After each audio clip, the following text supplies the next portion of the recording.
हाँ, तो कौन सा ग्रंथ है? काव्य प्रकाश। हाँ, काव्य प्रकाश में अस्थि क्या क्या है? एवं प्रयोजनम उक्त्वा कारण माह, यही ना है? एवं अस्य, एवं मने इस प्रकार, अस्य मने काव्यस्य, या अस्य ग्रंथस्य मने काव्य प्रकाशस्य, या तो काव्य का या काव्य प्रकाश का प्रयोजनम उक्त्वा, प्रयोजन कहकर कारण माह, अब कारण कहते हैं। कारण माने समझता है, माने काव्य की उत्पत्ति जो होती है, यानी हम लोग पढ़े थे साहित्य दर्पण में कि नरत्वम दुर्लभम लोके विद्या तत्र सुदुर्लभा, कवित्वम दुर्लभम तत्र शक्तिस्तत्र सुदुर्लभा, पढ़े थे ना। इसका तात्पर्य है कि इस संसार में तो नरत्व ही दुर्लभ है, मानव योनि ही दुर्लभ है। अब मानव योनि प्राप्त करके भी विद्या तत्र सुदुर्लभा, मनुष्य योनि प्राप्त करके भी विद्या प्राप्त करना सुदुर्लभ है। और कवित्वम दुर्लभम तत्र, विद्या प्राप्त करके भी कवित्व जो है, कवित्व माने कवि काव्य करने की क्षमता जो है वह दुर्लभ है। माने सभी लोग कवि नहीं हो पाते हैं, काव्य नहीं लिख पाते हैं। और शक्ति तत्व सुदुर्लभा, और कवि होने पर में भी कवित्व शक्ति युक्त जो कवि है, यानी प्रसिद्ध कवि लोग जो हैं, जैसे कालिदास हैं, भारवी हैं, भवभूति हैं, ऐसी प्रतिभा वाले जो कवि हैं उसमें कवित्व शक्ति होती है, तो वह कवित्व जो है अत्यंत दुर्लभ है। ठीक है। एक जगह और भी आया है कि सतेषु जायते वीरः सहस्रेषु च पंडितः वक्ता 10 सहस्रेषु दाता भवति वानवा। माने सतेषु जायते सूर, 100 आदमी यदि जाएगा तो कोई एक आदमी सूर होता है। कहाँ जाएगा? पहलवानी जो खेलता है अखाड़ा पर, तो 100 आदमी जाता है तो उसमें से एक ही आदमी क्या होता है? वीर होता है। और सहस्रेषु च पंडितः, 1000 स्टूडेंट यदि एडमिशन कराएगा, कॉलेज में पढ़ता लिखता है, तो उसमें से पंडित यानी विद्वान जो होता है, विषय को जानने वाला 1000 में एक होता है। और वक्ता 10 सहस्रेषु, उस और 10,000 स्टूडेंट में से कोई ऐसा स्टूडेंट होगा जो वक्ता होगा, माने ज्ञान प्राप्त करके उसको किसी को समझाने की क्षमता या किसी मंच से भाषण देने की क्षमता उसमें होती है। ठीक है। और दाता भवति वानवा, और 10,000 छात्र में से तो वक्ता हो सकता है, लेकिन दाता जो है वो होता है नहीं होता है। दाता मीन्स यहाँ विद्या दाता भी ले सकते हो, यानी बहुत सारे तो ऐसे विद्वान हैं जो विद्या तो प्राप्त कर लेते हैं लेकिन किसी को दान नहीं करते, माने पढ़ाते नहीं, विद्या नहीं देते, तो वो भी बहुत दुर्लभ है। दाता भवति वानवा।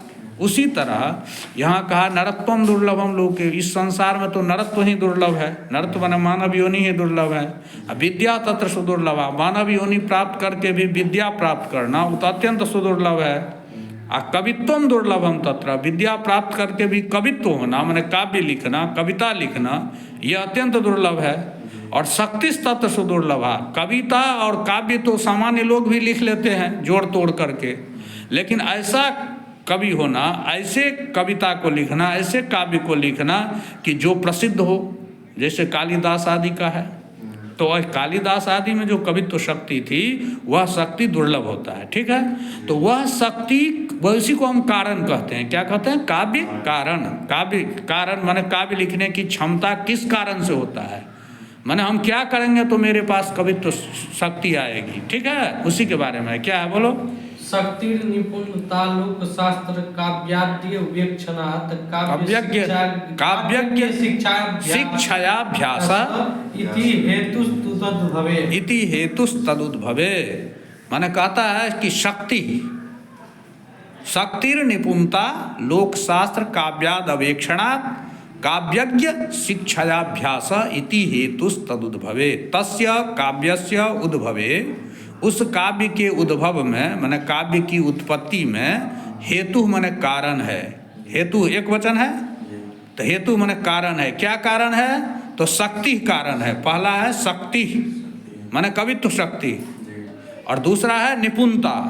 तो निपुणता क्या है? तो लोक शास्त्र काव्याद अवेक्षणात् निपुणता। लोक माने संसार, लोक माने हो गया संसार, शास्त्र माने हो गया शास्त्र, और काव्य माने हो गया कवि का लिखा हुआ काव्य। तो इस सब को अवेक्षणात् माने उसको पढ़ने से, चिंतन मनन करने से, दर्शन करने से, ठीक है, निपुणता आती है। यानी संसार का भ्रमण करो, है ना, शास्त्र आदि का आलोडन करो, माने पढ़ो, है ना, और काव्य जो लिखे हैं अन्य कवि लोग उनको पढ़ो, तो उससे क्या होता है, निपुणता आती है। तो पहला हुआ शक्ति, दूसरा हुआ निपुणता, और तीसरा हुआ काव्यज्ञ शिक्षायाभ्यास। काव्यज्ञ माने काव्यम जानाति थी काव्यज्ञ, जो काव्य को जानता हो, है ना। तो काव्य को क्या जानता, तो काव्यम कर्तुम, है ना, जह जानाति, या काव्यम, काव्य को जो लिखना जानता है, माने काव्य जो लिख रहा है। तो ऐसे जो लोग हैं जो काव्य लिखने का अभ्यास करते हैं, उस काव्यज्ञ के शिक्षाया, माने वह जो शिक्षा दे, वह जो निर्देश करे, ठीक है, उस निर्देश के अनुसार अभ्यास करना, माने काव्य लिखने का अभ्यास करना। तो ये तीनों मिलकर के हेतु है, ये अलग अलग हेतु नहीं है। यदि अलग अलग तीनों हेतु होता तो वहाँ हेतवा कहता ना रे, हेतु हेतु हेतवा बहुवचन होता, जैसे साधु साधु साधवा होता है।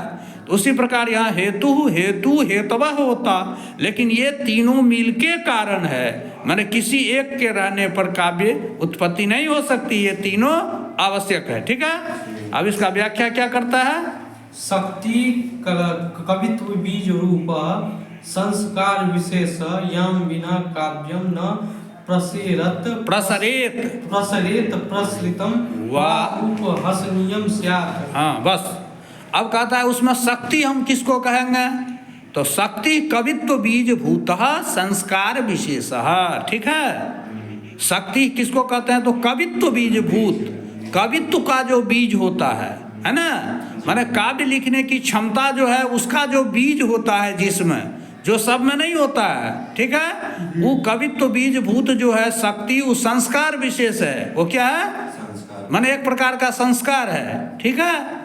तो कवित्व बीज भूत संस्कार विशेष, समझ रहे हैं ना रे। जाम बिना काव्यम न प्रसरेत, जिस शक्ति के बिना, जाम माने शक्ति स्त्रीलिंग है ना, इसलिए याम हुआ, याम बिना काव्यम न प्रसरेत, जिसके बिना काव्य जो है वो प्रसरित नहीं होता, माने काव्य जो है निश्रित नहीं होता।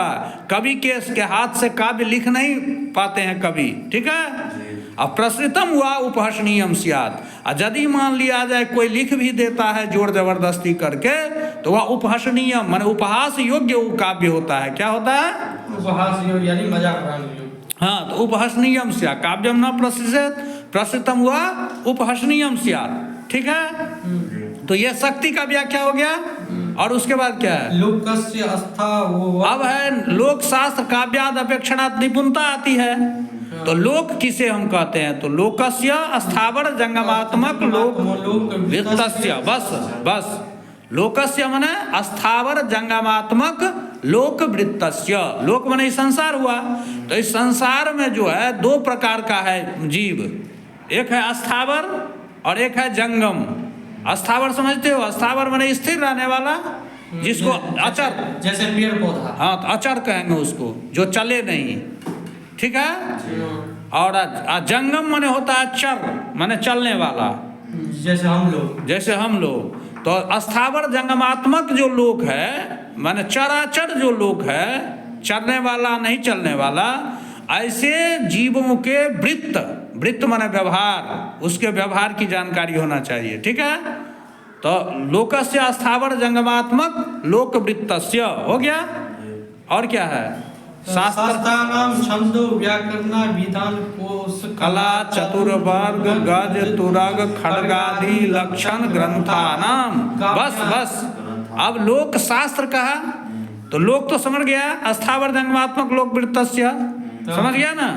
अब है शास्त्र, तो शास्त्र का आवेक्षण जरूरी है, माने पठन जरूरी है। तो शास्त्र में कौन सा होगा, शास्त्र क्या है, पढ़ो ना रे, शास्त्र व्याकरणाभिधान कोश कला चतुर्वर्ग गज तुरग खड्गादि लक्षण ग्रंथानाम काव्यानाम च, हाँ बस उतना ही तक शास्त्र हो गया।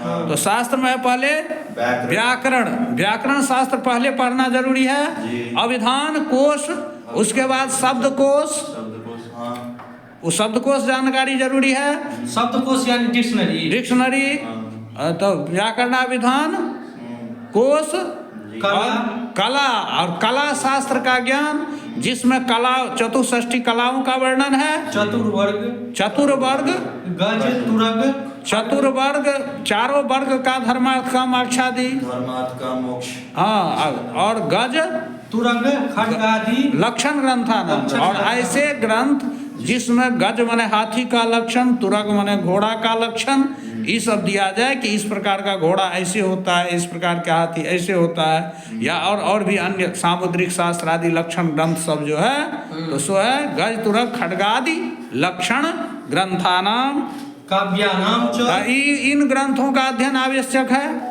तो लोक शास्त्र हो गया, अब काव्य है, तो काव्यानाम च महाकवि संबंधी नाम।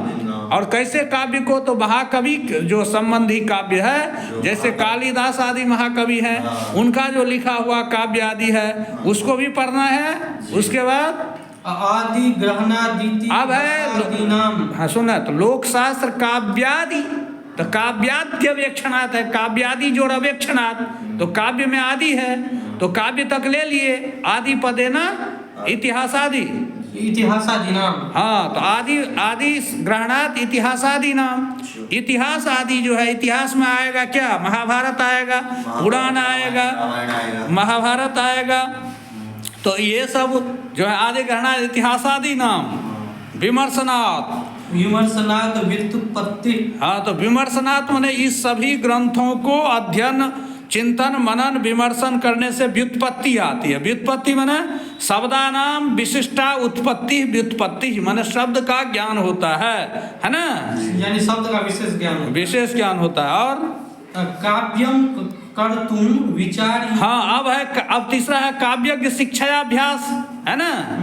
तो काव्यम कर्तुम विचारितुम च ये जानन्ति ते काव्यज्ञाः, जो काव्य को करना जानता है और काव्य का विचार करना जानता है।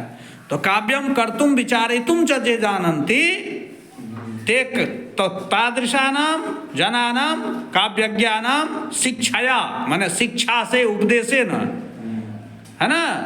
काव्य करने पौनः पुण्यन प्रवृत्ति है ना, हाँ, तो उसके उपदेश के अनुसार, उसके निर्देश के अनुसार काव्य लिखने में पौनः पुण्यन माने बार बार प्रवृत्ति माने प्रवृत्त होना, यही ना कि एक बार लिख लिया नहीं लिखा तो हट गए, बार बार उसमें प्रवृत्त होना। प्रवृत्ति रीति त्रय समुदिता न तु व्यस्ता तस्य काव्यस्य उद्भवे निर्माणे समुल्लासे चाहे न तो हेतुः। तो ये कहा कि त्रयः समुदिता, ये तीनों समुदित रूप से, समुदित माने एकत, एक ही भूय माने एक हो करके, ठीक है। समुदिता न तो व्यस्ता, न कि पृथक पृथक ये कारण है, ठीक है। ये तीनों मिलके ही कारण है। तस्य काव्यस्य उद्भवे माने उत्पन्न होने में, निर्माणे माने निर्माण होने में, समुल्लासे उसके समुल्लसित होने में, हेतु ये सब मिल करके हेतु है, न तो हेतवा, ये अलग अलग कारण नहीं है, तीनों मिलके एक ही कारण है। समझ गया।